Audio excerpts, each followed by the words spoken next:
Quando falamos sobre tráfico de drogas, principalmente sobre o comércio da cocaína, muita gente pensa logo no temido Pablo Escobar.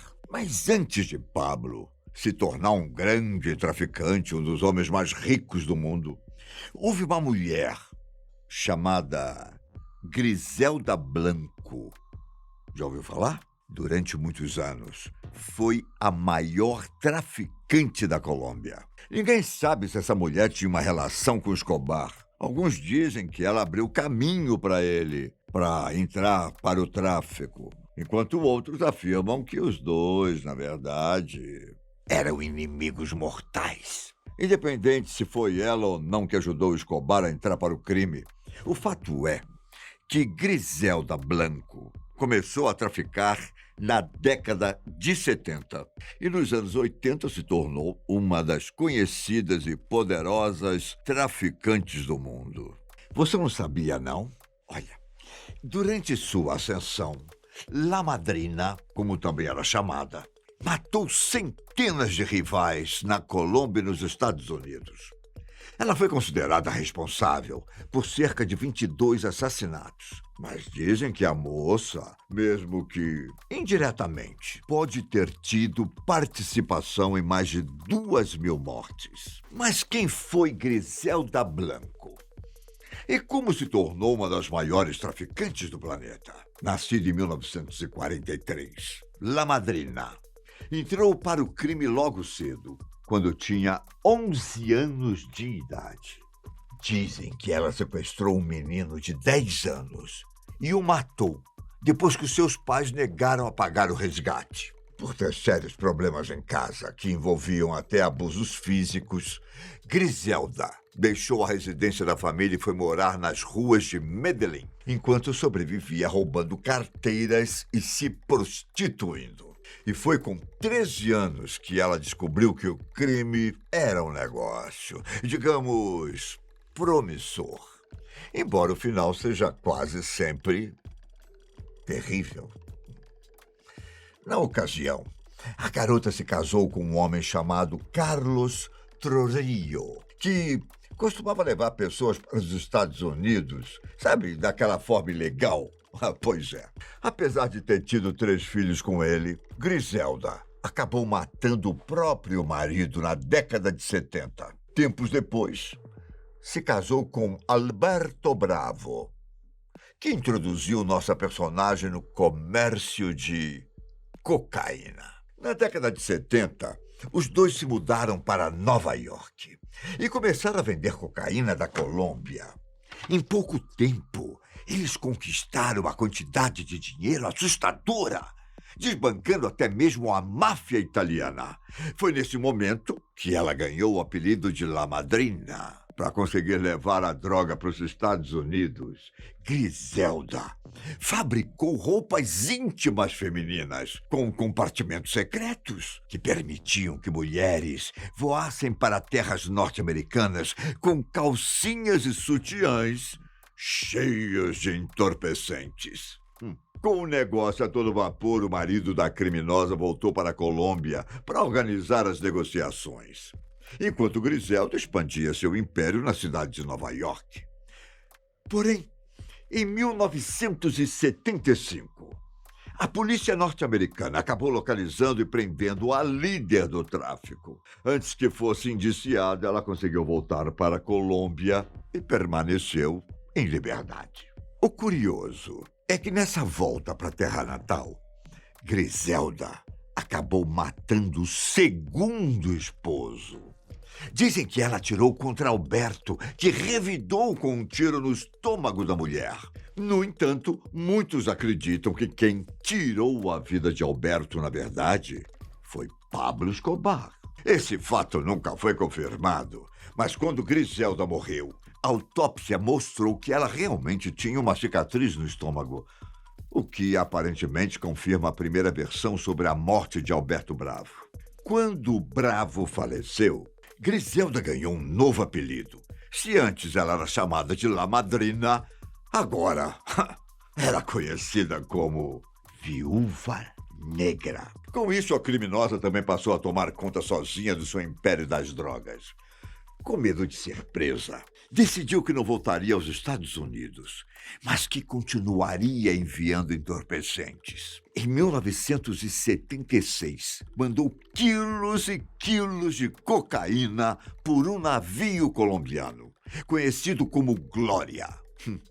2 anos depois, Griselda Blanco se casou pela terceira vez. Agora com um assaltante de bancos, por nome de Dario Sepúlveda. Com Dario, a mulher teve seu quarto filho, chamado Michael Corleone. É verdade. Ela achou que a criança merecia o mesmo nome do personagem de Al Pacino em O Poderoso Chefão. Depois de um bom tempo ganhando dinheiro e se tornando uma das narcotraficantes mais poderosas do mundo, Griselda achou que era hora de voltar a viver nos Estados Unidos, mesmo correndo o risco de ir para a cadeia. Só que dessa vez, ela foi para Miami, onde comercializava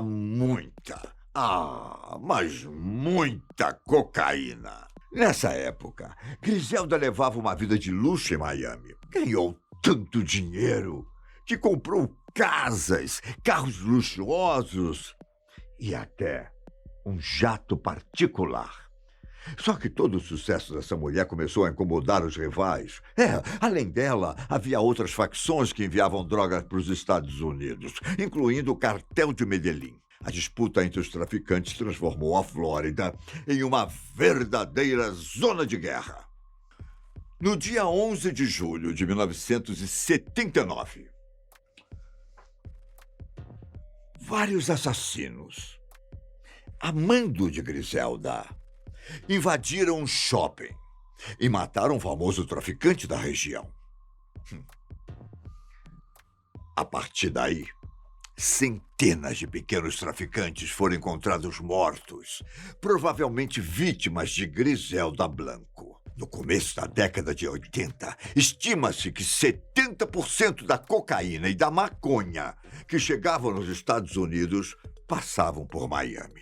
Enquanto isso, homicídios aconteciam em todos os lados da cidade. Só nos primeiros 5 meses do ano de 1980, 75 pessoas perderam a vida. No 7º mês, o número subiu para 169. Miami.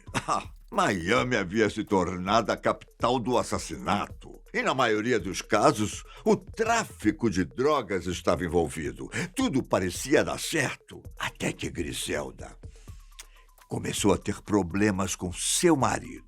Em 1983, por motivo desconhecido, Dario Sepúlveda fugiu com o filho Michael Corleone para a Colômbia. Mas ele não foi capaz de esconder por muito tempo e foi assassinado na frente do garoto. Assim, o terceiro marido de Griselda foi mais uma vítima fatal. Só que, diferente dos outros, a morte de Dario teve sérias consequências. Paco, irmão dele, começou uma guerra contra Griselda.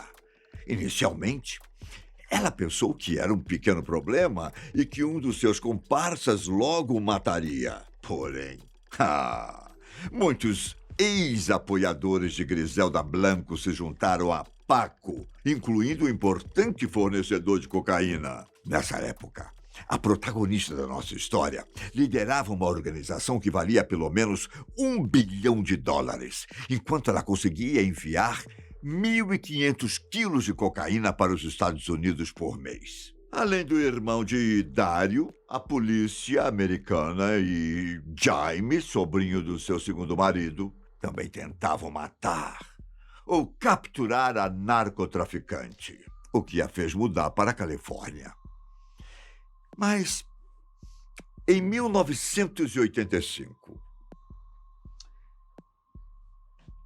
as autoridades dos Estados Unidos finalmente conseguiram prender Griselda Blanco. E se você acha que esse foi o fim, saiba que durante muito tempo, a rainha do narcotráfico mandou e comandou seu negócio.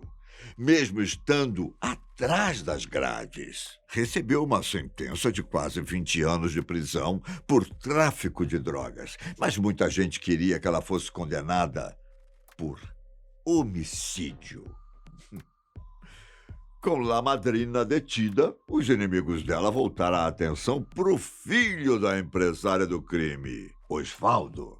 Em 1992, o rapaz foi baleado por um dos homens de Pablo Escobar e acabou morrendo no hospital. Nesse meio tempo, a narcotraficante até tentou sequestrar o presidente dos Estados Unidos para exigir sua liberdade, mas sem sucesso.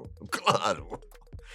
Griselda Blanco passou anos presa em solo norte-americano, até que, em 2004, após aceitar um acordo judicial, La Madrina foi enviada de volta para a Colômbia.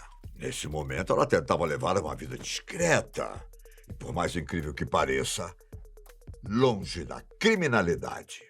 Mas a mulher tinha feito inimigos demais, enquanto estava envolvida com o tráfico. No dia 3 de setembro de 2012, quando vivia em liberdade na Colômbia, Griselda foi baleada em frente a um açougue em Medellín. 2 homens numa moto atiraram 2 vezes na cabeça dela, que acabou morrendo aos 69 anos de idade. Quem a matou? Bom, isso não ficou muito claro. Muitos falam que foram companheiros de Pablo Escobar, que estavam ressentidos com Griselda. Outros afirmam que foi algum membro da família dos maridos que ela matou. Mas, como eu disse, essa traficante colecionou tantos adversários que fica impossível saber quem realmente mandou executá-la.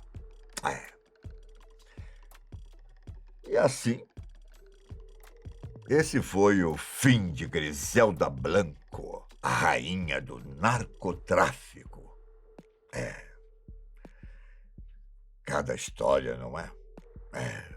Bom, eu vou ficando por aqui que eu tenho que trabalhar. Nos vemos no próximo caso, combinado? Espero vocês.